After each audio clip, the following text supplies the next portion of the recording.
Hi everybody, this is Judy at Judy in the Kitchen. Today we're talking about kiwi fruits, and I've got a list of tips and ideas that are known to work well with kiwis, so hopefully this will help you out in some special way. This is part 2. I have another video with some more tips on using kiwis, so hopefully you've watched that. I've got a link below to that if you have not.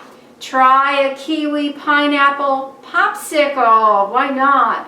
Briefly blend 1½ cups of pineapple juice with 4 peeled and cut kiwis.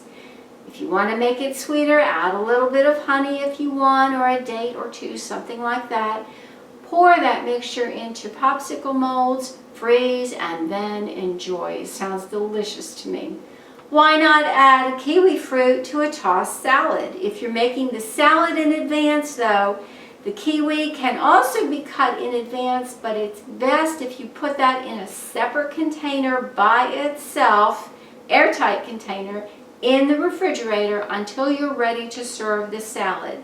And then add it to the salad at the last minute before you're serving.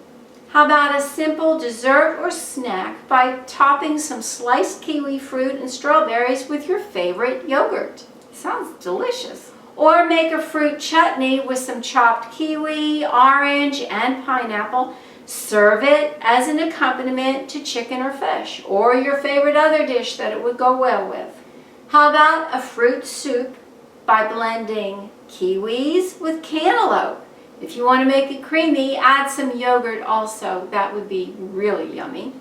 Now, if a recipe calls for kiwis and you don't have any or you don't have enough, you could also substitute any of the following: gold kiwis, strawberries, or gooseberries, or even dragon fruit, also known as pitaya. And just for your information, if you're preparing them, 2 whole kiwis cut up gives you about 3/4 of a cup chopped or sliced. I do hope this helps you out. This is Judy at Judy in the Kitchen. Bye for now.